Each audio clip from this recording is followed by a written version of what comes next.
I just watched the film Baraka. It attempts to lay out all of life in a couple hours. It starts with it's heartbreaking. It's beautiful and heartbreaking. It's a documentary from the 90s. There are multiple parts. It's hard to describe. It attempts to showcase all of life on the planet in a way, in a very unlike a nature documentary. It's like a meditation on life. It starts with reverence. It starts with people's sharing ceremony and ritual from all over the world, the way that their own tribe or culture does ceremony and ritual. It kind of gives you a world spanning overview, and you see that everyone's just trying to get into trance. And then it goes to the natural features of the world, showing you volcanoes and waterfalls and the mighty majesty of the planet. And then it lingers on a waterfall. I think Victoria Falls, one of the big ones, but probably the biggest one on the planet. These are gorgeous aerial shots. I mean, this film is incredible. I really recommend it. It lingers on a waterfall, and you can tell something's going to happen. You're like, okay, this has been reverent and beautiful, and we're ecstatic, we're up top, and then it cuts to like a cigarette factory in Burma or something. You know, it's like an overhead view of like 2,000 people rolling cigarettes all day by hand at top speed. And then it cuts to like a businessman smoking a cigarette who probably owns, or showcasing like he owns that factory. And the reason I'm mentioning this is because this is if I don't watch it, I will go crazy thinking like this all the time. Like, my art practice is a attempt at relief from the fact that my brain goes around, especially traveling, it goes around every billboard, every street sign, every cigarette I see, every object made. I imagine the factory, I imagine the humans that dug the thing, that strip mined the materials for the plastic, that poured the mold in the factory, that built the like fucking plastic cup I'm holding at the convenience store, or the little trincy toy object from the Walmart. And I think of that the children made the toys, and it trips me out, and it's really heartbreaking. It's more heartbreaking for the children that made the toys, but it's also heartbreaking for the people living at the top 1% of the 1% in the 1%iest country in the fucking, and even our poorest people here are at the top 1% of poverty in the world, what people live on the rest of the world. And the reason that they do that is because we do this, and vice versa, and the whole system just goes and chugs along. And it's all I can do to like still be able to use a plastic cup from the corner store without losing my mind, or like eat a can of beans and be like, well, the can was made in the canning factory and the beans were produced by monocropping agriculture, and then it was shipped to me across great distances. And this is what I like.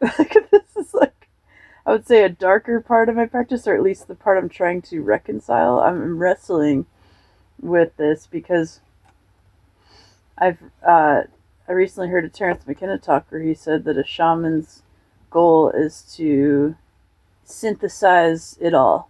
Like, and I've always felt that way. I feel like a world synthesizer. I feel like an overview alien. I feel like David Byrne from the Talking Heads, whose viewpoint as like an alien observer. The movie True Stories by the Talking Heads, that's a fucking epic one as far as pulling out and observing the whole system from out here. Like, so if that's a wizard's job, then, and like to stay neutral on it too, that's the hard part. Like, it's heartbreaking to know that everything you hold in your hand, unless it was handmade by your friend, that's a great vibe. Otherwise, it was handmade by a human in a factory, and that's what people need to know. We think that robots sourced everything, but it isn't true. Textiles, cigarettes, food production, in most industries, it's cheaper to use a human being by the hour than it is to build the robot that moves the thing from here to there. So, like, there's a scene in Baraka where they're showing the chickens, the baby chickens that they sort the babies. One goes down a chute, and want to know where that chute goes. one goes to the left and it's like an okay chicken, one goes to the not okay chicken shoot. And I just don't think those babies get to grow up on a happy farm, if I had to guess. And it's just too much. It's so much to even, like, I really recommend watching this film if you can handle the overview of it all, because that's the perspective I like to come from. I want to know what's going on in our culture and how can we write it, basically. How can we, I mean, is it even possible to envision a world? Well, possible to vision, for sure. We can vision it and then it will become, it will manifest. But is it even possible to create a world in which no human is suffering? Like, how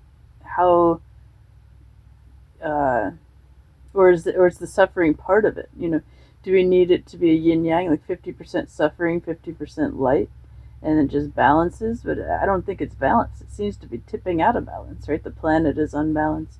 The emotions are clearly unbalanced. The people are unbalanced. The people are doing habits that I've heard of, like crazy sexual fetishes arising. It's too much. It's too much.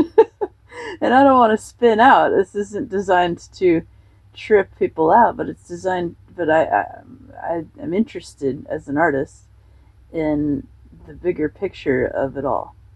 I want to know why we do what we do and how to set it on a better course that has less suffering. If I stay in California doing what I do, does it necessarily mean that someone has to suffer in Bangladesh or produce this stuff in a factory? Is there another way? And all I can, obviously no one person can change the thing, but what we need is an overall paradigm shift. We need a group-minded shift toward the light, basically. If we if we could feel what we were doing, something McKenna says a lot. And by the way, I just feel like it's my calling to take his career where it left off and run forward with it. I just feel called to pick up the mantle of McKenna and keep going. I think he had gorgeous work in as far as liberating minds from the cultural conditioning. If we could feel what we're doing to the planet, and I've had this experience before. I was at a festival one time. I had taken LSD and I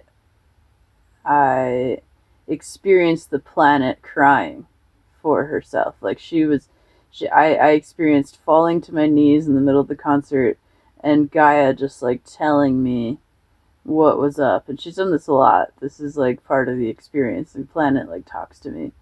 It's really intense. And she's crying for the state of the planet.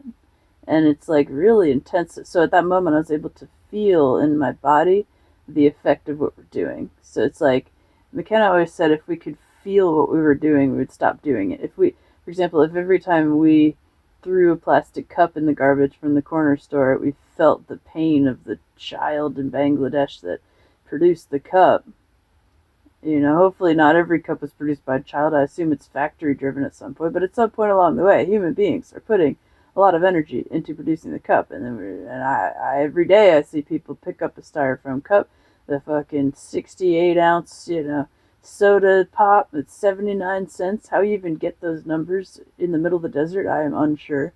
They drink the soda pop and then they throw the thing in the garbage. So they pick up a new cup, they put the soda in it, they pick up a plastic top and a straw.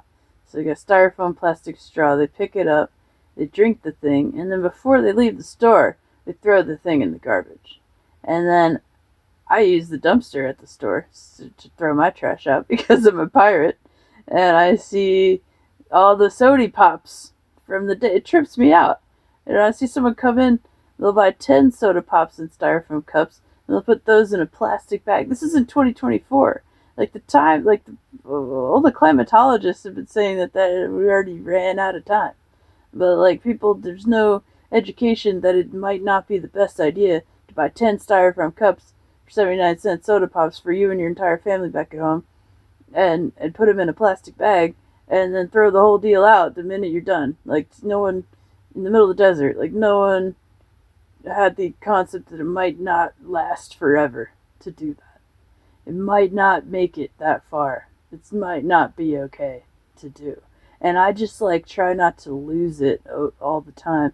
Like, I'm not even an environmental activist. If I was an activist, I would be even more tripped out by it. But it's just like your average observer. Like, I try, me bringing my little coffee cup to the store and filling that into a reusable thing, is that it makes some difference, because then I just it's just, you could hear the franticness in my voice if I truly gave in to the entirety of the system all the time, because I think of things on that level of the overview. So what is to be done? Well, geez, I don't know. Education. I think it's like, I thought at this point people understood that the throwing a styrofoam cup in the garbage is going to end up on the planet Earth, somewhere else, like right over there, or in the back of the desert where no one can see it. That's where they hide the garbage. So over there where no one can see it, but you have to pay to bring it there. So the whole thing, it's not. It's the farthest thing from sustainable and impossible. Saying the journey of one styrofoam cup from here to there is actually astounding. I saw someone at Burning Man making a beautiful sculpture. It was like thousands upon thousands of rejected clothing from major retailers like American Eagle and Old Navy, and compacted into cubes, which is how they send it. These are just, by the way, these are brand new clothes. They're just, the seam was wrong, or that they got rejected somehow, and fit was off, and they got rejected and compacted into these cubes. And this person built a sculpture, built a shelter out of rejected clothing cubes. And I ended up in the sculpture in a crazy thunderstorm, that Burning Man that everyone talks about, where the clay, it was like last year, the clay took us over and we got swamped into the mud through rain. And so I was walking around in that. It was crazy, and I didn't have any pants. I had lost my pants somewhere along the journey, so I ended up at a shelter from the store made of shirts. There was not a single pair of pants, and it was very interesting. Anyway, and she had a whole book in the sculpture about the clothing distribution process, and the way it's produced in a third world country and shipped to us for that bottom dollar price at places like Walmart and Old Navy. And then the rejects, just the astounding amount of rejects, and how the reject clothing is piling up at landfills in Brazil, and the Brazilians scavenge through it and resell or use the clothes, but there's way more than they can even handle. So she's like, we might as well build shelters out of them. And so she built a home in a couch and a lounge out of this stuff. And I'm just like, bro, like, just these one example of the thing is so powerful to showcase it in art. And it's like, you really, it's easy to lose hope. Like, how am I going to turn the system around when it's chugging along at this crazy speed? Like, we basically need to stop production like today. Like, I have zero desire to create anything that requires production, basically, unless it's like a tarot deck or something with like minimal paper usage, because it's just like, if the business I start is just going to be informational or something that's available for free online, which has its own, whatever, everything uses something. The internet uses electricity, which runs on fossil fuel, and blah blah blah blah, which is like, no one that owns a Tesla talks about, by the way. No one's like, oh, my Tesla, I took it to the charging station and I charged it up on this good fossil fuel. Like, no one talks about that. Like, unless you're charging your Tesla on solar panels, you are not changing the problem. It probably goes further than gas, I would give it that. But yeah, the electric plant is powered by fossil fuels, so don't like get on a high horse about your innovation. Anyway, I just I don't want this to be a downer. I think I'm just exploring the system of things. It's important to explore the whole thing as a wizard. And I mean, I ask myself this all the time. I constantly reorient to, what is my positioning in the world? How can I help? How am I helping or hurting? Even my actions toward helping, are they hurting? Are they making assumptions? Are they putting people down? How are the subtleties of my actions helping or hurting? and just like try to be a cause on the general trend toward good. And it's very paradoxical how much basically paradox is involved in every action you take. One example is I've always struggled with making art out of brand new supplies if you need a lot of them. If you're like going to dump a bunch of latex paint on a thing to like make an art, is it worth it? And I think it is. I think people have this critique about Burning Man, and they say it's very wasteful with resources, and I see that perspective, and my defense to that is the festival brings CEOs from all over the world to itself. Like, we need to create the art out of the clothing cubes, whether that takes fossil fuel to do, whether it takes a crew and resources. We need to create that sculpture because the CEO, because I sat down with an executive at that sculpture and told him how it is in the medicine dimension and in the sacred dimension. And he had no idea. He was just, and I experienced that a lot out there, that people I talk to and try to bring this deeper wisdom that I've gained from doing ceremony and being in spirit community. People are hungry for it. And I'll talk to a lot of executives at the Burn who kind of are children inside a little bit. And I'm not saying they're all this way. I'm not making a widespread assumption, but I do meet businessmen who have that whole thing together, except their wife's unhappy, their family's in therapy, they don't know anything about spiritual practice, and they're miserable. And I give them some sense of playful mystery and some joy insurgence and a joy infusion and some vibe that there's more possible here and there's another way. And people have really respected that vibe, and I think that's why I feel good sharing these ideas and stepping into this role, hopefully to a larger audience, because when looking for your spirit path, you want to look for things that naturally flow for you. For example, I know mine is encouraging expression because I'm always the first guy on the dance floor. And I'm always the first guy totally unafraid to start playing the drum. And I bump elbows with CEOs at Burning Man, being wacky and showing them how it is, and they often like follow me around, run around after me going, "This is the craziest bitch here," instead of they'll like stick with me on an adventure instead of go to the bougie party. This is my work. That's how I know that's my work. And so I'm really excited for what the future holds with this work and with how I can share it to others and create like a fractal web of expressionaries and permissionaries and people who are actually just being free so others can be free, because that's really all it is. Like, I try my best, I have better days and worse days, but I try my best to be expression, like be freedom, be real for people so that they can be real. And that's my work, and that's one way I can come in and interrupt the matrix. I think that's what I'm trying to do, because it'd be real out there. People are scared, worried, frustrated, and confused, and like, there's many ways to solve it. Obviously, having fun and playing games isn't going to do all the parts of it. But having fun and playing games and being free and being loose and being joyful could do a lot, because it gives you energy. It makes you remember your vision. It feels ancient.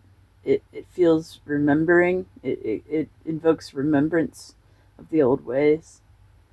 That's really something I want to bring in, is remembrance of the old ways. How can I invoke the old way for people, the very ancient way, the very first way, dancing around the fire? Because from there, as you can see, and I'll wrap it up here in Baraka, from there is where it went sideways.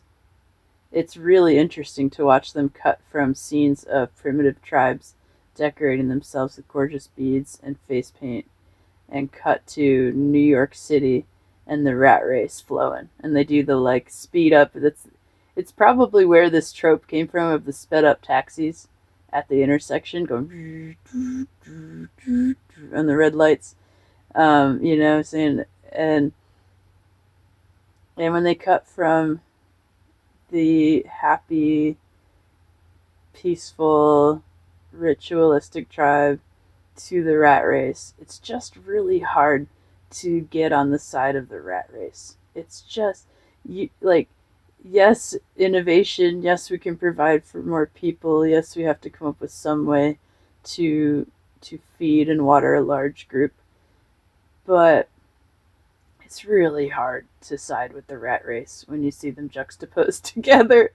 I'm not sure what the total solution is. I don't think we can completely retribalize in all ways because that was a much smaller group of people. But there's ways. I do believe that a paradigm of New Earth commune building, which is what I'm gonna talk about in the next episode, or a future episode. I have a couple ideas about that I want to share. A method of New Earth commune building where you decentralize and you take the people and you put them into smaller groups, affinity groups, basically. There's a beautiful piece of anarchist literature called Bolo Bolo. I recommend it. It talks about stepping into these smaller affinity groups based on interest, and that's kind of what I want to share about the commune dream. Anyway, peeling apart the Dominator bit by bit here before the end times is a very interesting line of work, and it ain't for the faint of heart, but it is for the beautiful future. And fuck yeah, I love you guys. A little bit of breathing, tapping on my chest. Sometimes when I get spun up into speaking too quickly or getting very excited, I need to come back to my body. Doing a lot of embodiment work, which I'm excited to share as well.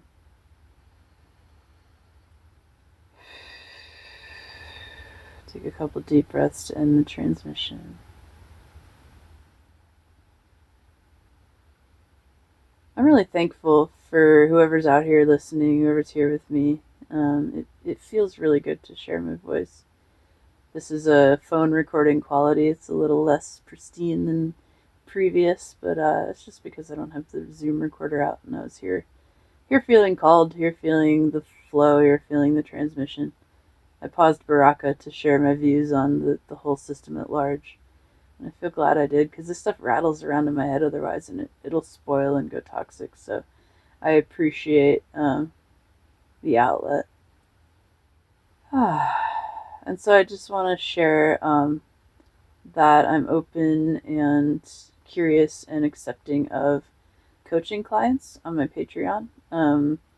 I had a beautiful session with a client last week where just by like some simple shamanic work, some drumming, breathing, and workshop techniques, they got to a huge breakthrough on their dreams. And that's what I want to do. I want to use like feral ass ancient techniques that are from the ancient days around the fire to get people's new earth visions forward. That's how we're doing some ancient future shit.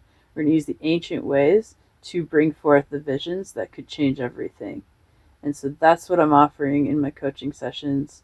I'm offering one deep dive per month for 111. I'm open to other arrangements, so let me know. And then with that, you're going to get like work and journaling that goes along with it, as well as check-ins over text with me. So that's something that's available on my Patreon if you want to check it out. Or you can support at $1 and get my endless feed of artwork called the Legendarium. I love you guys. I'm figuring this out. I'm stepping into it. It's a beautiful flow. And I will see you on the next one. Shamata Dayasana Gamase. Love you, bye.